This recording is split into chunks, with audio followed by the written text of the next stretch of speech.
Hey everybody, it's Mary. Welcome back to my channel. This video is going to be my response to a song title writing prompt challenge that was created by Katie Wilson and DR Ranger Writing. I'll link to their videos in the description below. But the challenge basically is to take a song title, and just the title of the song, not the whole song, not based on the song, and just take the song title and build a story off of that. And they added an additional challenge of you have to end your story with the last word of that song. So you take about 10 to 15 minutes or about 250 words to write kind of the opening scene. They each chose two song titles for their challenges, and I went with the ones that Katie Wilson had chosen for her challenge, which was Cinnamon Girl and Bad Blood. So you have 10 to 15 minutes or about 250 words or so to write kind of an opening scene, and then once that scene is done, you're given what they called a wrench, just some little something that you got to somehow work into the story. And I didn't film when I was writing this the first story for Bad Blood when I was writing. I didn't even think about it. I didn't even think about making the video. Interestingly enough, for Bad Blood, I had a vampire story idea. So anyway, I'm gonna go ahead and read part of that, and then I'm gonna share the wrench that she gave me and how I somehow had to work it in. So it goes like this. Eric leaned against the brick wall of the nightclub. His gaze switched from watching the back door of the club to watching his companion pace the middle of the back lot. "Where are they?" Simon asked, checking his watch for the 5th time in as many minutes. "Be patient," Eric pressed, repeating himself for the 3rd time since Sophie had left to bring Simon his target for the night. He agreed with Simon's impatience, though. It didn't usually take Sophie this long to find just the right human for dinner. Simon's pacing brought him into light from a street lamp. Eric's hand shot out and grabbed his companion's arm. "How long has it been since you fed?" Simon winced, his eyes a deep red. "Maybe 4 days?" Eric scowled. Crazy fool. Why wait until tonight to tell him? Any longer and Simon would lose the last of his sanity and go on a blood-sucking rampage. Just great. Where is Sophie?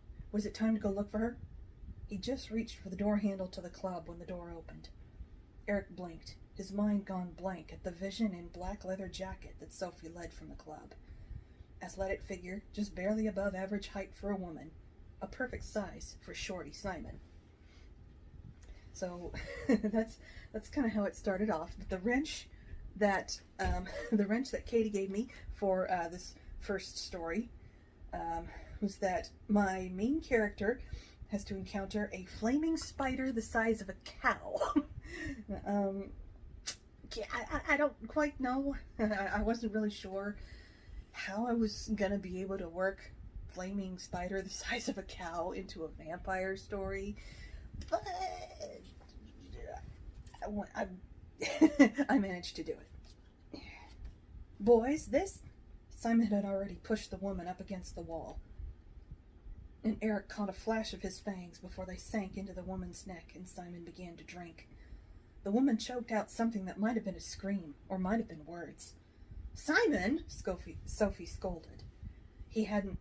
A choking noise from Simon interrupted Eric's explanation. Simon staggered backward from the woman, clawing at his throat. "What in blazes?" "Bad..." Simon choked out. "Bad blood..." The vampire collapsed, twitched, and lay still. Eric stared, then his eyes turned to the woman. Bad blood. It had been many years since he had heard that term, had thought, in fact, that all the bad bloods had died out. Their blood was the only kind known to kill a vampire, a greater enemy even than hunters.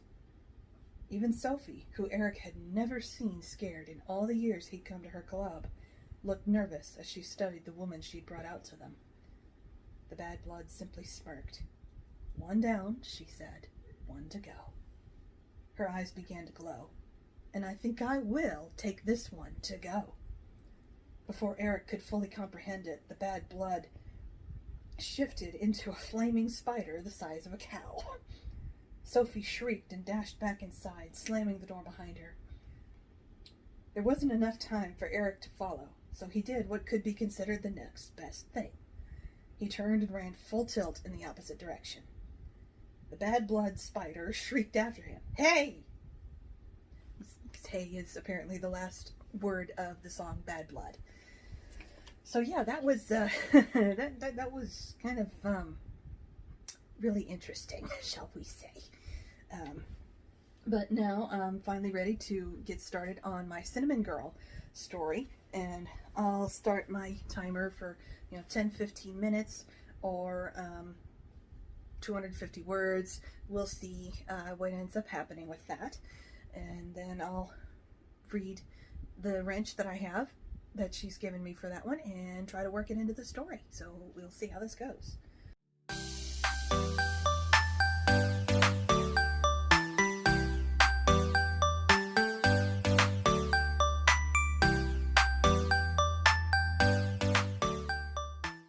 Okay, so I finished my opening scene, sort of my Cinnamon Girl story, and now I get to check out my wrench to see what I have to work in to this story. So he said that the wrench is the love interest gives the main character flowers that they have an allergic reaction to. And well, this one is actually, I think, gonna fit into my story a lot smoother than the wrench for the bad blood.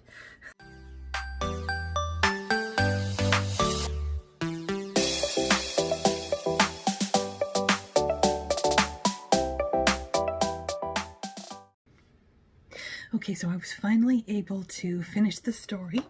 I was also able to switch from my beanbag chair to the computer chair because my cat finally woke up and and let me have the seat again. So anyway, now that the story is done, here's what we've got. I ended up writing a lot more than I expected to, but it had to be smooth, But anyway, here we go. This one's for Cinnamon Girl. Jenna wove around the puppies playing at her feet in the dining room, her grip tight on the cookie tray. Over at the table, her 5-year-old niece took the greatest care in arranging her Christmas cookie decorations. As Jenna set the tray of cookies on the table, Brooklyn switched a jar of sprinkles with a jar of cinnamon candies, putting the cinnamon last. "We don't have to use those if you don't like them," Jenna offered as she opened the container of icing. "No, they're my favorites," Brooklyn declared. "Then why put them last?" "Because Nana said to save the best for last." Jenna grinned. Nana always said that. And Uncle John would always say that's why he was the youngest. Jenna spread the icing on the cookies and left the decorations to Brooklyn. The two sang along to the Christmas music that filled the entire house, from Silent Night to Santa Claus is Coming to Town, the Jackson 5 rendition, of course, to You're a Mean One, Mr. Grinch. Jenna looked over from the stocking cookies she'd just finished to see Brooklyn had completely covered the lower half of a gingerbread girl in the cinnamon candies. "That's a lot of cinnamon. You sure you want that much?" "Of course," Brooklyn declared. "She's Cinnamon Girl. She helps Santa get all the candies and chocolates and stuff ready for Christmas, so her skirt is made from cinnamon candies." Ah, the logic of a 5-year-old. The doorbell rang, sending the puppies into a barking frenzy as they raced toward the front door, their claws clattering along the wooden floor. Jenna followed and reached the foyer in time to see the puppies slide into the door with a soft thump. They just shook it off. Jenna used one foot to scoot them out of the way as she opened the door. Adam was stomping snow from his boots. From the dusting on his coat, Jenna realized that the snow must have started up again while she and Brooklyn were baking. How had they missed it? The puppies dashed outside to circle Adam's legs, sniffing and yapping all the while. He bent down to greet them. "Merry Christmas, pups." He rose, stepped inside, and pulled Jenna into a kiss. "Merry Christmas to you, too," he said as he handed her a bouquet of sunflowers and roses. "Sunflowers for the sunflower in my life." Her stomach tightened. Sunflowers. He didn't know. Jenna forced herself to smile. "They're beautiful." She tried not to rush as she led into the dining room. but her eyes were already starting to itch. You know, I was surprised to see that Carmen's had sunflowers in December, Adam said, oblivious. But she said that so many people were already dreaming of summer and had requested them that she decided to start carrying them. Jenna left him to greet Brooklyn while she raced to the kitchen for a vase and some allergy medicine. If she could just make it through tonight. But she could feel the sneeze building as she filled the vase with water. No, no, no, no, no, no, no. Adam asked Brooklyn something about Christmas, and her niece's voice went high and fast in excitement. The sneeze exploded, loud and throat-burning. There was a moment's silence, followed up by a surprised, "Bless you," from Adam. "Are you okay?" Jenna winced. "I will be." "Aunt Jenna's allergic to sunflowers," Brooklyn said. Jenna's face flamed in embarrassment. She didn't love her niece so much. "You're allergic to sunflowers?" She sighed heavily. "Yeah." Okay, so those are my responses to the song title writing prompt challenge by Katie Wilson and DR Ranger Writing. Again, I'll put the links to their videos down in the description below. If you like this video, please give it a thumbs up. Feel free also to subscribe to continue following me on my writing journey. You can find me on Instagram and on Facebook and Twitter, and you will also find me on Patreon if you'd like to support my writing journey that way as well. I'll link that in the description below too. Hope everybody has a great day, and in the meantime, keep writing.